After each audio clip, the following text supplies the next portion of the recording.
Saludos amigos y amigas de Breaking News. Mira que ahorita un episodio más, un capítulo más. Este que te habla, Jorge Ramos Luis, y estoy con Enrique Fernández y Arturo Ferrer.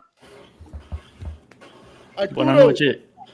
Arturo, ¿cómo estamos hoy, bebé? Muy bien, edición especial. El primer show del 2022. Y estamos en vivo. Estamos back, we're back, estamos de regreso. Es culpa de Jorge. Todo lo que no se hizo anterior, porque Jorge estaba vago, quería venir para acá, comer lechón, comer alcapurria. Yo no había pensado en eso, que es el primer show del 2022, es verdad. Sí, es el primer episodio del año 2022. Feliz año nuevo. Y al episodio de hoy le pusimos de nombre Having a Beer with Renee Deluca. ¿Quién es Renee Deluca? Ella es la presidenta de New Albion Brewing Company, cervecería fundada por su padre, Jack McAuliffe. ¿Lo dije bien? New Albion es considerada la primera microcervecería estadounidense de la era moderna. Por tal razón, él influenció un sinnúmero de personas, empezando nada más y nada menos por un tal Ken Grossman y un tal Jim Cook. Nada más, que lo tuvimos en el episodio pasado. Influenció a esas personas. Pero nada, Renee, welcome to our podcast. Welcome to our show. It's an honor to have you here with us. Thank you for inviting me. I'm excited to be here. Yeah. Thank you so much for taking the time, Renee. We really appreciate it. This is a great story. It's full of a lot of cool history for beer geeks and for everyone, really. It's we were talking before the show. Jorge was saying this could easily be a Netflix series, and I couldn't agree more because it's wonderful. I guess we should start from the beginning, but not quite back all the way to 1976. Okay. Maybe start out by it's a very unique story. Sure. About how you got to find your dad. And so if you could tell us a little bit about that. Sure. First of all, my Spanish is limited to cerveza, por favor. Whoa. That's all you need. Beyond that, I'll be speaking English. So thank you for joining me. My beer story is one that was unexpected to me as well. I have a blog called The Brewer's Daughter. It's brewersdaughter.com. And my tagline is beer is in my blood. But I did not know that beer was in my blood until I found my father, Jack McAuliffe, about 20 years ago. So I was an adoptee. I was an adopted baby in the United States and had lovely adoptive parents. My mom and dad, they're awesome. When I was in my 20s, my adoptive father, Bob, passed away. I had always been curious about my birth parents, certainly, like anyone who's adopted might be able to relate to just wanting to know more of your own story and about yourself. So when I found Jack, which is a story in and of itself, definitely could be a Netflix series, like you said. I found Linda first, my birth mother, and she had a yearbook from the boarding school that they went to. And I always say, whoever had the idea to have a boy and girl boarding school, put them together as teenagers, thank you, because that's why I exist. That's why I'm here. But so Linda had me after their senior year. She did not get the chance to even tell Jack that she was pregnant. So he didn't know he was a dad until I found him when he was in his 50s. He's 75 today. But we've been in touch with each other and have gotten to know each other over the last 20 years. And when I found him, the first thing I said was, I knew beer was in my blood. And truly it was. So that's the tagline to my blog. Wow. So it was a surprise for both of you guys. It was. Yeah. I found my dad, of course, with the help of the internet. There was a McAuliffe genealogy website and posted looking for Jack McAuliffe, what school he went to, what year he graduated. And his sister, my Aunt Kathy, replied and said, "That's my brother. Who should I say is looking for him?" And then she actually had Googled his name, because she did Google his name occasionally just to see if there had been anything written about Jack and the beer. And so she is the one who told me what he was known for as the father of craft beer in the United States, having had the first post-prohibition microbrewery in the U.S. in Sonoma, California, New Albion, in 1976. So he was all the way over in California, and I was growing up in the Washington, D.C. area. Wow. And when he, East opposite Coast, sides. East Coast and West Coast. Right. But interestingly enough, a lot of articles were written about Jack when he was producing New Albion, because it was a really cool thing. He was in Food and Wine magazine, the New York Times, the San Francisco Chronicle, and of course the Washington Post, which would have landed on my doorstep in Washington, D.C. when I was a child, but I didn't know that story was about my dad. Isn't that weird? Wow. You could have maybe read this article and thought, I could have. I would have been. Yeah, maybe. What a great pioneer. The first scratch-built microbrewery in the States. That's amazing. Yeah, and his story began when he was in the Navy in Europe in the late 60s. He was stationed in Scotland, and that is where he learned to enjoy ales, porters, and stouts. And when he came back to the United States and was discharged from the Navy and living in Northern California, all there was to drink was yellow fizzy stuff. And he was like, I guess if I want to drink these beers, I have to brew them myself. And that is how New Albion was born. Nice. That's great. So now I guess we can go to 1976 and sure.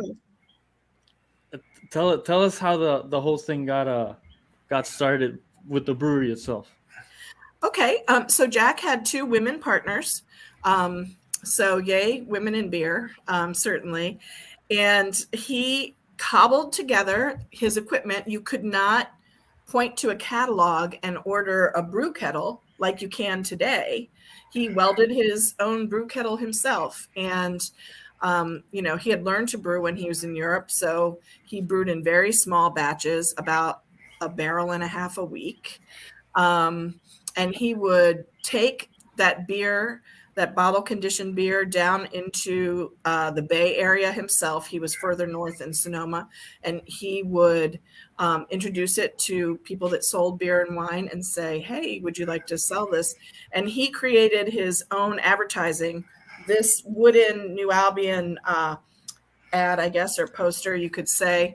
He had the label drawn by someone. He commissioned someone to draw the ship, which I can tell you the history of the ship in a minute. But and he would give those plaques to people that carried his beer. And one of these is in the Smithsonian today. Wow. In the same hall as Julia Child's Kitchen. There is a brewing historian at the Smithsonian who has cultivated beer history and has included Jack and New Albion, and it's just down the hall from Julia Child. If you ever get the chance to go there, you'll see this. Yeah, that's a humongous honor to be included in such a. Oh, and really, absolutely. That's a lot about the importance of what your father put together. So, yeah. What is the history of the ship? The ship? Yeah. So Jack, I guess you would say he was a natural marketer. He thought that his beer should sound historical, and he named it New Albion because New Albion was the name Sir Francis Drake gave to that portion of the New World when he discovered it, when he landed there. And that was his ship, the Golden Hind. And so Sir Francis Drake's ship was on the label of the beer. And that was his idea of folding the history of the region into the name of his brewery. So the name, basically, Sir Francis Drake named, I don't know if it was California, the coast, New Albion. New Albion. So he went for something very, very historical. That's and did the beer itself? It was just New Albion Pale Ale, right? Didn't have he did the pale. He did ales, porters, stouts. He would have a summer solstice picnic every year, and he would brew a special barley wine for that. that got the nickname Old Toe Sucker. We won't talk about why it was called Old Toe Sucker. That goes to those parties. I wasn't there.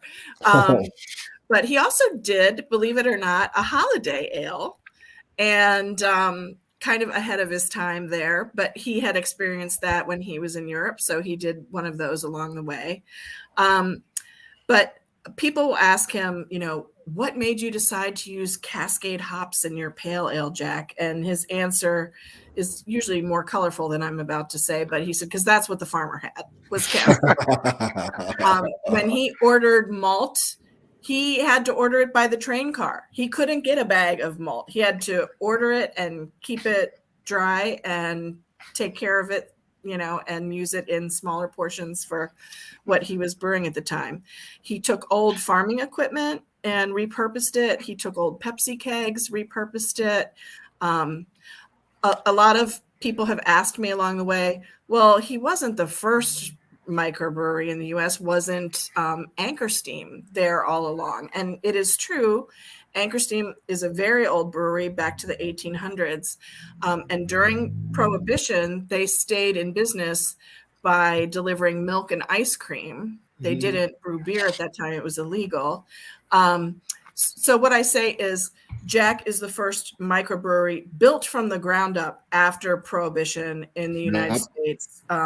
So that's the difference. Fritz Maytag took Anchor Steam and made it into something phenomenal. Of course, Ken Grossman grew up in that area. He was a teenager and he used to pop in and visit my dad. Wow. And if you read Ken Grossman's memoir and story of beer, he mentions Jack. And Jack kind of shooed him away a bunch of times, but let him hang around eventually. Of course, if you don't have the opportunity to drink the recipe that I'm brewing today, which is Jack's original recipe with Brewdog USA here in Ohio, you can drink a Sierra Nevada pale ale, and it's pretty much what a New Albion is. Yeah. Sadly, we can't get New Albion here in Puerto Rico, but hopefully we'll get to try it in a not too distant future. We'll find out where to get some for sure. Mm-hmm. So Renee, your dad seems like a super hands-on type of person. Like what you were saying, he basically built everything from scratch. All the equipment that they use. Yeah. There wasn't really any brewing specific stuff when he just started. He was just like putting together different pieces. A pioneer. He was a brewing pioneer. He always jokes and he says, farmers make wine and scientists make beer. And he considered himself a scientist. He was just very enthusiastic about wanting to share these porters, ales, and stouts and things that he enjoyed in Europe with friends and eventually a larger audience. But when he went to expand, he went to the banks in the early 80s and asked, for a loan so he could expand his business. The bankers, the suits, they did not understand what he was trying to do. They looked at him and said, why would you start a new beer company? It's like starting a new car company and going against Ford and Chevrolet. And he said, no, that's not what I'm doing. But he got discouraged. He did go work with the folks at Mendocino Brewing Company for a while. They're not in business any longer, but they were for a long time until 10 years ago or so. They were eventually bought out by Kingfisher out of India. And but their Red Tail Ale was one of their flagship beers, and that was a Jack recipe. Wow. But after that, he left beer altogether and went on to do, things in automation for manufacturing, things like that. And he has some patents and things like that. But these days he's retired and living in Northwest Arkansas, and he has let me kind of revive the beer and share his story, which is my purpose in reviving it. I love to share Jack's story so people can learn about the history of craft beer in the United States. What was the first brew that your dad do in New Albion? The revival. So in getting to know Jack, one of the things that I did was I would take him to beer festivals. Mhm. And one year I took him to the Great American Beer Festival in Denver. GABF is one of the biggest beer festivals, obviously, in the United States for sure, in the world possibly. And it's in Denver every year. And while we were there, I bumped into a woman who was a salesperson for Boston Beer that Jack had connected me with because they actually were in the same home brew club in Texas at the time. And she told Jim Cook, the founder of Boston Beer, hey, Jack McAuliffe is in my home brew club. And of course, she knew the history of New Albion because Boston Beer trained their salespeople on Jack and New Albion. So she knew who he was. And I bumped into her at GABF and she said, hey, Jim is here. We have to introduce Jack and Jim. So the next day, we met him at the Long Shot breakfast that he does every year. Jim Cook does a competition for home brewers to submit their recipes and their beers, and then Boston Beer will brew them. And so they announce a winner at GABF every year. And so we were at the breakfast, and I'm standing there as my dad is being introduced to Jim Cook. Megan, the young woman who was in his club, and I are standing there. We're like sobbing, we're crying. Jack's sister, Kathy, the one who found me on the internet, she was there. She's crying. And he says, Jack, Jim Cook said to my dad, I don't know if you know this, but when the name New Albion came into the public domain, I acquired it because I didn't want the big guys to get it and do something with the name. So he goes, I've owned the rights to New Albion for years. We had no idea. We did not know. So Jim Cook, as soon as the name went public, he decided to buy it. He did, because he just didn't want, AB or someone to get it and, call themselves New Albion. So as a steward of the beer all those years, he said, I had no idea if I'd ever meet you, but why don't you come to Boston and we'll rebrew your original recipes? And so a year later, Jack and I were in Boston. I got to be a fly on the wall, literally listening to Jim and Jack talk about beer in the early days, because of course Jim Cook is a beer pioneer as well. Mm-hmm. And so Boston Beer released New Albion Pale Ale, the original recipe. They worked with us and also Don Barkley, who was Jack's assistant brewer for years. He went on to found another brewery in California.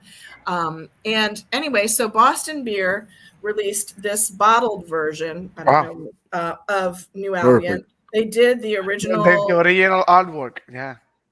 And then Jim and Jack went on tour. They kicked it off. They did a Q&A session at the next GABF, and they traveled and they went to various breweries and markets around the country and told the New Albion story. Wow. And then here's the part that I love. This part just melts me. And that is, Jim said, Jack, a lot of us made a lot of money on your idea. You were ahead of your time. I'm going to give you all the proceeds from the run of beer. And I was like, oh my gosh, this man is so generous and amazing. Mm-hmm. And so my dad, who was living on disability at the time, was able to build a little off-the-grid place in the mountains of Northwest Arkansas, an area he had fallen in love with. And that's thanks to Jim Cook. And Jim also said, this doesn't belong to me. I'm giving it back to you. So he signed all the intellectual property, everything back to Jack. And Jack looked at me and said, Renee, I'm retired. Do you want to do something with this? And I was like, of course I do.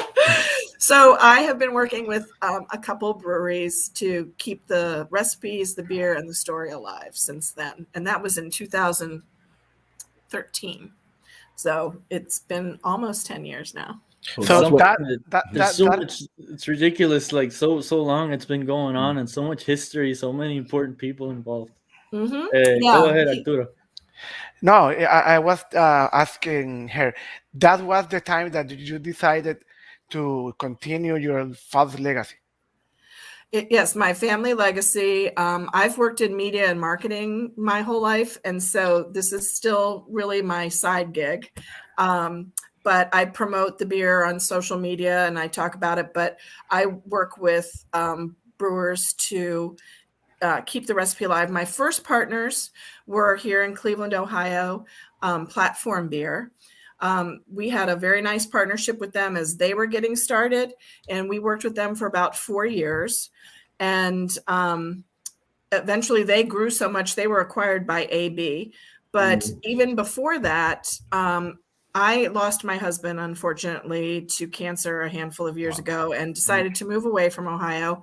And I moved to Raleigh, North Carolina for a short period of just over a year. And while I was there, I partnered with Raleigh Brewing, and we did another version of the New Albion Pale Ale. And it was this pale ale that Raleigh Brewing brewed when we were installed into the Smithsonian. So they had a big party at the Smithsonian that Jack got to come to, and our family, my kids and my aunt and their brother. And Raleigh Brewing brewed New Albion, and we had it at the Smithsonian party, which was great. And then I decided to move back home to Ohio because this is really where my home has been for the last 30 plus years. Came to college here and have been here ever since, really, other than that year away. So now I came back and COVID happened, you know, and that just, I was looking for a new partner. And then all of a sudden breweries are scrambling, trying to figure out, you know, I can't have people in my tap room anymore. How do I make money? So it kind of got shelved for a little while. But then I had the opportunity to work with someone who I've known in Cleveland beer for a long time. He's the buyer of beer for a grocery store chain here in Ohio called Heinen's. And Ed said, "What are you doing with the brand?" And I said, "Nothing. I'm looking for a new partner." And we sat and had a beer, of course, because that's how you talk about these things. Here. And he said, "You know, thinking about your dad's story, he started out in Scotland. You know, Brewdog out of Scotland in the last 5 years has come to Ohio." And Ed had done some collaborations with them through Heinen's, the grocery store. He said, "Why don't I set up a meeting?" So I said, "Great." Wow. And I went to Columbus, which is just a couple hours south of where I am. And we worked with the guys at Brewdog USA. They love the story too. They actually have a beer museum there. They have a hotel and brewery there in Columbus. If you ever want to visit, come up. And so New Albion was already mentioned in their on-premise little history of beer that they have there in Columbus. And they loved it. So now I'm brewing with Brewdog out of Columbus, Ohio. And hopefully we'll have wider distribution eventually. Right now it's just in Ohio. There's a bar restaurant called the Winking Lizard that is carrying it full time right now. So I'm excited about that. And then to Puerto Rico. And then to Puerto Rico, for sure. and you have to visit also. Yeah. It's I'm thinking, and this wasn't even really planned, but it came out perfectly. The last guest we had on the show was Jim Cook. Yeah. Was it? Okay. Which was amazing for us. It was like a dream come true for us to, and he was like so down to earth.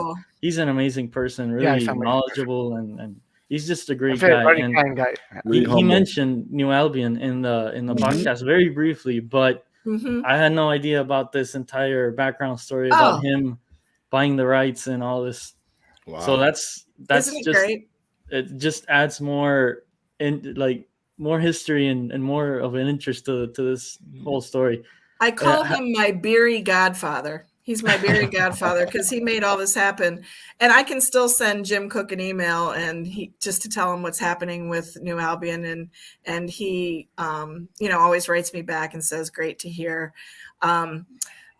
If you go to, I have a website. It's not the most beautiful website in the world. It's newalbionbrewing.com. If you go there, about halfway down the page, there's a video that Boston Beer created when they were getting ready to release the beer that tells the Jim and Jack story, interviews both of them side by side. It's about a 5-minute video. Yeah, if you go about halfway down the page, there's the picture of Jim there. There's an actual 5-minute video there, Sam Adams and New Albion Ale. You can watch that video. It's 5 minutes long. It tells the whole story. And Jim tells it very well. And Jack is speaking, of course, in his own words. He doesn't like to do interviews anymore. He says, "That's you now, Renee." So pay attention, viewers. As soon as we're done here, go to the website and watch that video because it's probably pretty interesting. I'm gonna do the same. It's very well produced. They did a really nice job. So Renee, your dad inspired so many super important people in the industry, including Jim Cook, Ken Grossman from Sierra Nevada. just a ton of people. Even Sam Calagione from Dogfish. I know he's mentioned your dad in a bunch of different interviews. Yep. Have you gotten Vinny for sure? Vinny Shalurso from Russian River, also an awesome guy.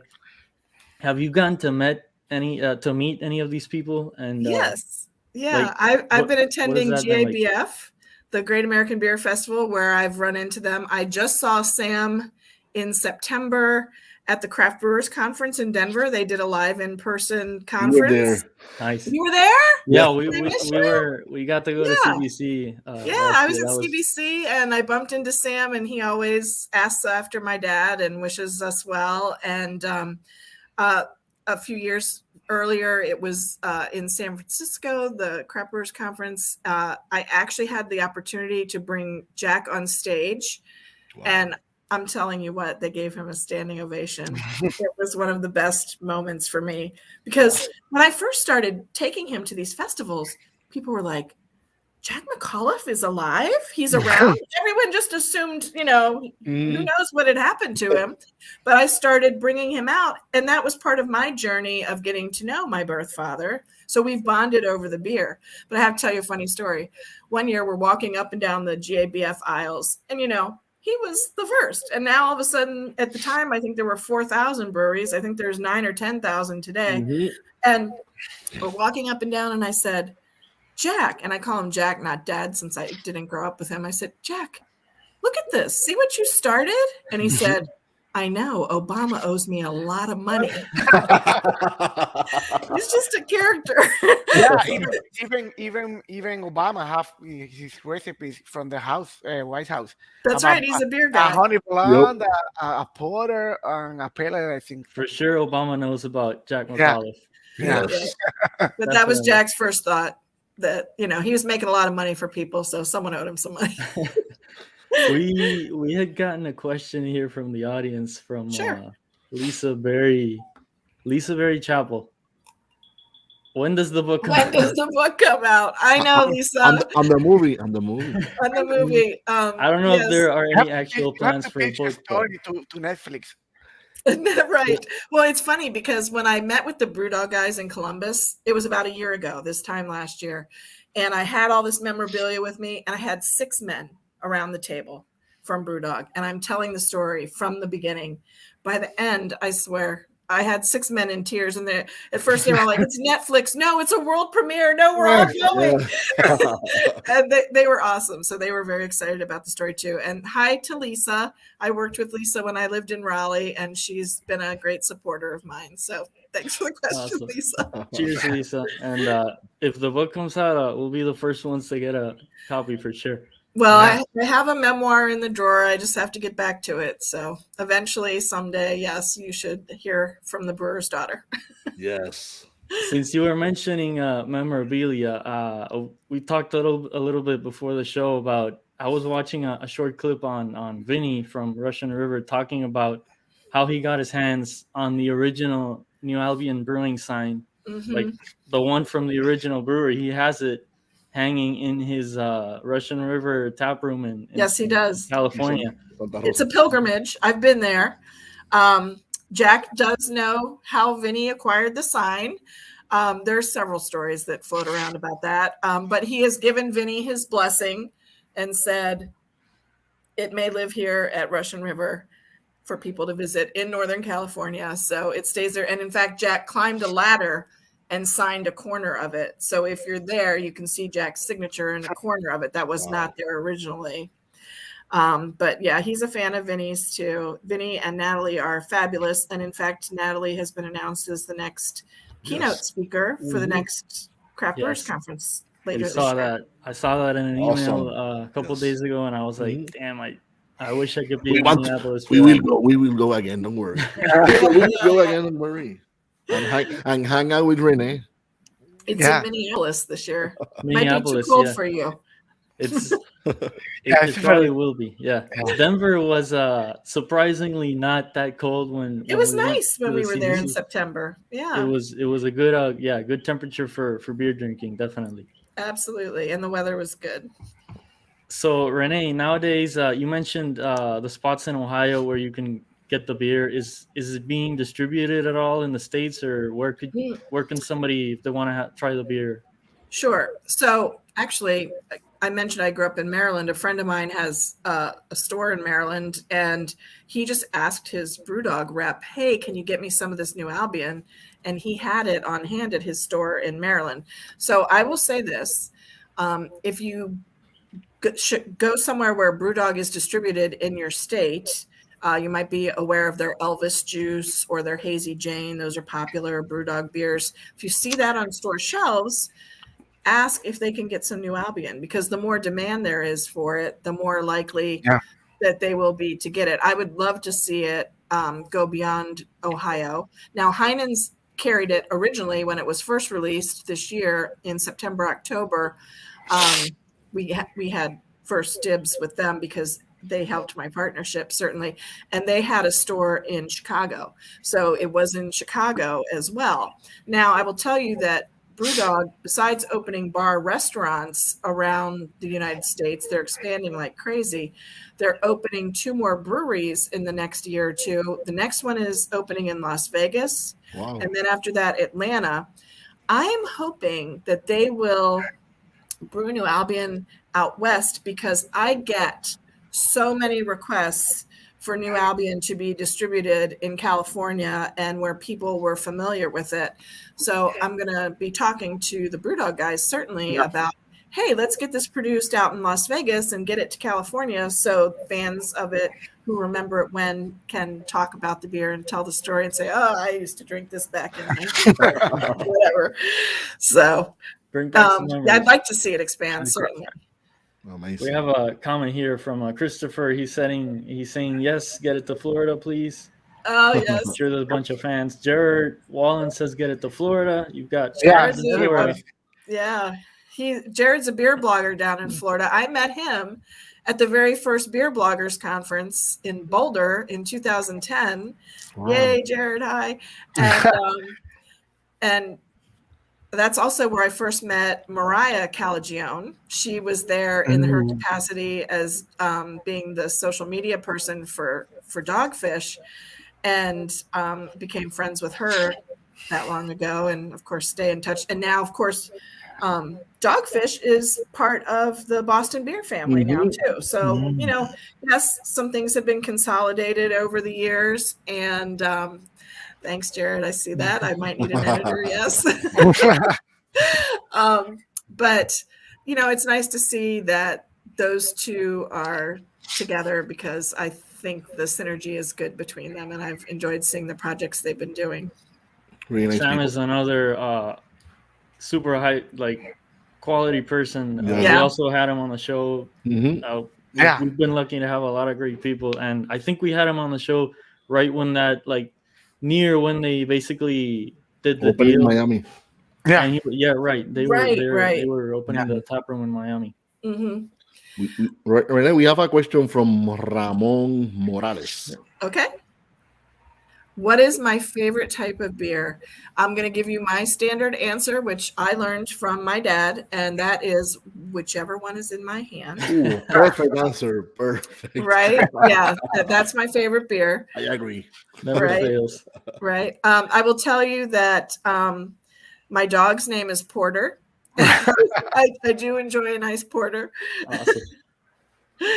So I do enjoy craft beer. And it's funny because craft beer in Cleveland, Ohio, the first craft brewery here was Great Lakes Brewing Company. You might be familiar with Great Lakes. It was founded in 1988 by the Conway brothers.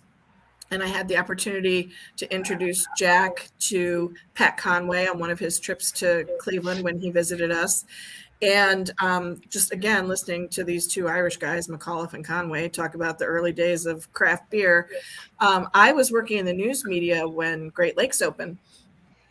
And we covered, hey, this new brewery has opened, first one in years in Cleveland. And I started drinking Dortmunder, which was their flagship beer. And I drank crappy beer in college. I didn't know better like anybody else. Yeah. But once I went down that road of craft beer, thanks to Great Lakes and Boston Beer, I had, Sam Adams along the way. But once you go down those gateway craft beers, it's hard to turn around and go back. Now I might have a lawnmower beer now and then. I can still drink a Miller Lite here and there, but usually I don't. Yeah. And there's even great lawnmower style beers in the craft industry There are. also. Yeah, And it's there's getting starting there, to be a lot more like, lagers Yes. are sort of making a comeback now. And They are. Yes. There's really no reason to go out of the segment to get yourself whatever. You don't have to. For sure. But I try not to be snobbish. If I'm at somebody's house and they've got Miller Lite and Corona, I can do that. But then I'll tell them about Jack. Yeah. Why they should be drinking craft beer. We have a comment from Sally. Can you put it? Yep. Best storyteller. Go on to. Oh, thanks, Sally. Sally is one of my Cleveland dear friends, and she has some good stories too. But we've had a few beers in her pool over the years. So how's the weather in Cleveland? I think it's very cold. Oh, you don't even want to know. Oh, we've been buried in snow the last week or so. But I'm still happy to drink a beer next to the fire. That works. Do you know the sister of my girlfriend is living right now in Cleveland? Oh, really? She sent me so many pictures of they have to take out the snow to get out the car, and they have to put some hot water in the car. Or it's very cold, yeah. But I know now that Albion can be found there, so I can ask her to give me. Now we know where to get Sure. A care package. Is Brewdog doing cans or bottles, or how are they? It's cans. This is the can that Brewdog is producing right now. It's a version of the ship that they've updated. Right now, I don't know if Heinen's is getting it back again in the spring. That could possibly happen. I think it was in some other grocery store chains locally as well. But the Winking Lizard does do carry out beers thanks to COVID, and you can definitely get it in a can at the Winking Lizard. This one is signed by my dad. And that's the original recipe? This is the original recipe. Okay. It's a very simple recipe. It's Cascade hops, a 2-row malt, and it just tastes clean and refreshing. And I will say that over the years, as I've introduced it to people who say, oh, I don't like craft beers, or women who are like, no, I'm a wine drinker, people enjoy this beer. They really like it. It's a great gateway craft beer. It stands very well alone and with food. Absolutely. I do some events around the beer, an evening with the brewer's daughter, where I'll tell some of the craft beer history, and I'll pair different styles of beer with bites of food, so they can see how beer and food really pair so well together. And it usually surprises people when they learn, oh my gosh, there's so many different flavor profiles in beer. Think of a porter with a brownie, or a really biting IPA with some spicy wings. I mean, the pairings are amazing. Nice. There's a lot more to play around with beer flavors than there's a lot of diversity. So there's so much diversity. It's so fun. And it's funny, people say, are you going to go beyond Jack's ales, porters, and stout recipes? And I would like to explore that a little bit with Brewdog, because I do think sticking to the original recipes and telling the story is important. But we're in a modern world where people's tastes in craft beer have evolved, and Jack is also a bourbon guy. He likes his spirits, so wouldn't it be fun to do a new Albion bourbon barrel stout, something like that, that doesn't get too far away from the heart. As he always jokingly says, all these beers with 300 ingredients, he calls them hula hoop beers. I don't think we need to do hula hoop beers, but just something a little different and with a modern twist on one of his recipes that I would ask for his blessing. So we would do that. What will be And the future plans for the new Albion? so right now, I'm really happy with my partnership with BrewDog. They respect the story and the history.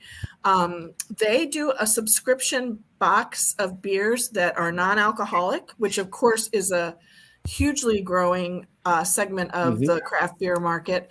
And we did a non-alcoholic stout with them that Wow. was included in their BrewDog and Friends this year. And we got great reviews on it. And then, believe it or not, BrewDog out of the UK, they do a box subscription over there, and they wanted to do the porter recipe. So the porter recipe was just released in the UK with the new Albion recipe, and they included whenever they do a BrewDog and Friends release, they always include a little pamphlet that tells the story. Okay. So in the UK, there was a pamphlet included that told the New Albion story, which for me, that's what it's about, telling the story. And what I love is that our partnership with BrewDog, it goes back to Scotland, right? Somehow they started in Scotland, Jack too, and now we're in Ohio together. It just seems like, another parallel of fate somehow that we've ended up on this path. But I do think they can, now that they are so widely distributed, it would help me distribute the beer and tell the story. And again, that's my goal more than anything, to keep that story alive. Yeah. And do the movie. On to the movie. Yes, On to the for movie. sure. A Books, series. movies, series. Yeah. There's a lot of potential there for sure. Yeah. Yeah. Like So- a 10-episode series. Yeah. And I have two children who are involved in the business, my son, Matt, and my daughter, Allie. They're part of my Brewer's Daughter LLC, and they have an interest in it. And who knows, whether they'll continue it down the line and what it could look like then, I don't know. They revere their grandfather and got to come to the Smithsonian event with me. And that was in November of 2019. Jack's probably not going to do much traveling here going forward with the way the world is, and his health has declined a little bit. So that was probably his last hurrah. And so anyone who got to meet him when he was in Cleveland, we did some parties at the Winking Lizard when we released it here. And, if you met him in DC or got to interview him along the way, he was doing some interviews. And he's just so pleased to see it go forward. I think... he felt kind of snubbed for a while there. He felt like, oh, people don't care about the history. They don't remember that I started this. And then when he saw the reception that he got traveling with Jim Cook and on the road, I think he realized, oh, people do care. And I think that really meant a lot to him. I know it meant a lot to him. So, and in fact, so there's a home brewers group in Northwest Arkansas that they recently got him out to their local brewery. And there's pictures of him with them on Facebook and their Facebook group. And I said, thanks, you guys, for getting him out. He's in a veterans home where he's staying right now. And so they got him out of there, kind of busted him out and took him to the brewery. And he doesn't say a lot, but he loves to see people enjoying the beer and retelling the story. So it means a lot to him. It does. That sounds like fun. Getting back to his roots and homebrewing and all that. That's great that they were able to do that. And for him to relive and see the people care about his legacy is like I think he's know that has been he's loved.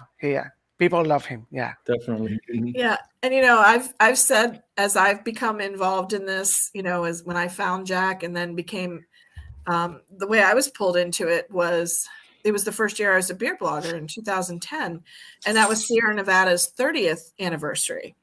And Ken Grossman, each quarter of the 30th anniversary of Sierra Nevada, he was producing a special beer like Fritz and Ken's Ale to honor Fritz Maytag. And then he did a Jack and Ken's Ale, which they did a barley wine, which was based on that summer solstice barley wine, Old Toe Sucker, that he used to produce.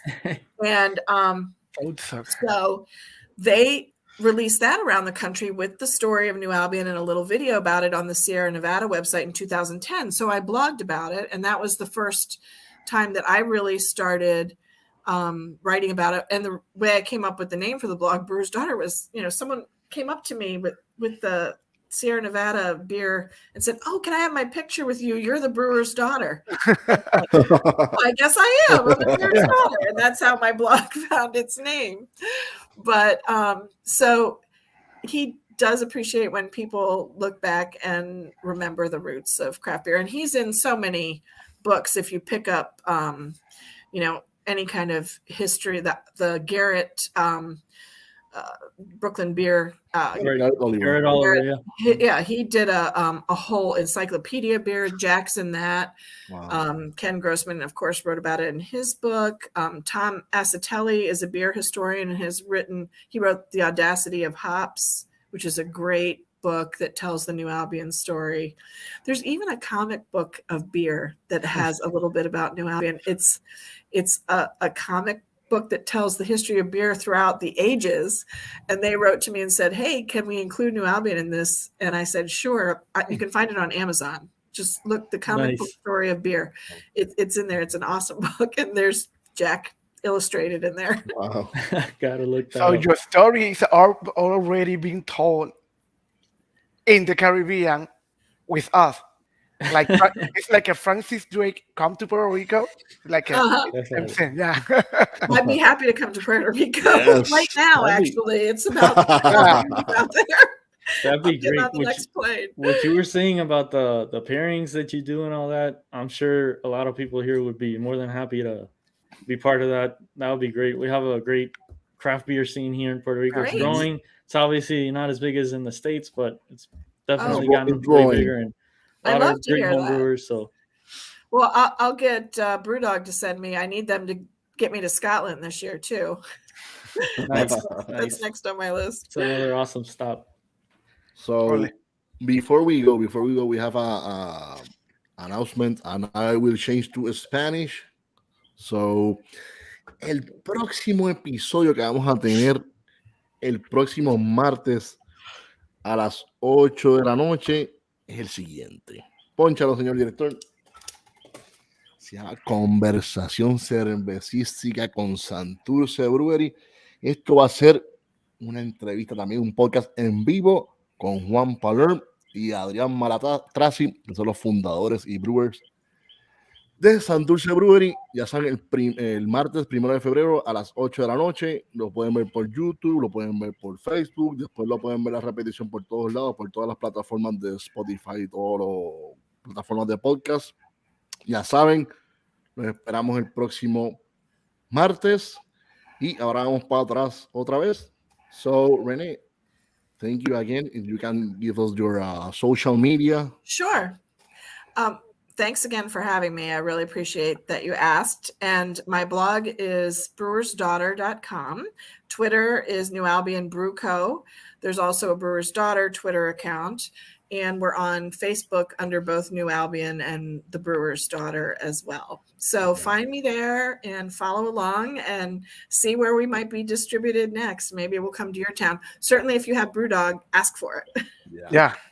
We had another last comment from Gerard. Okay. He says he gave you a shout out in his introduction for his book, Florida Brewery. So that's awesome. Yes.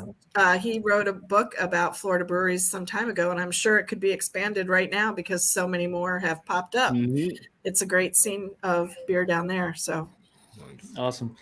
Renee, thank you so much again for the time. Again. It's a wonderful story. I urge everybody to go to the website, take a look at the video, read up on it. It's fun for even people that aren't into beer. This is like one of these stories that's just it resonates with everybody. So amazing story. It's amazing story. Yeah. Thank you so much for the time, and we really appreciate it. And I mean, cheers to Jack. Cheers. I will tell him. Yes. Thank you for everything he's done for this. Thank you, Jack, for your legacy. Your legacy is in a good hands. Yeah. Definitely. It's a really good hands. Cheers, everybody. So, Renee, que no se vaya para la foto. Yeah, as soon as the outro runs, stay for a second, Renee, so we can take a quick screenshot. Sure. So, cheers. Cheers. Thank you to everybody in the comments. Hasta la próxima, señores, aquí en Estoy medio turbado porque llevo años sin hablar aquí. Será hasta la próxima aquí en Breaking News. First show of 2022. Yeah, the first show. I'm cold, so I'm rusty. You're rusty. I'm rusty. Too much coquito and pitorro during the Christmas season. Pues nada, señoras y señores, será hasta la próxima aquí en Breaking News Beer and Coffee. Como decía mi abuela, ahora, en el año 2022, ahora más que nunca. ¡Salud! Y pesetas. Y pesetas. Salud. ¡Ay! Llévatelo.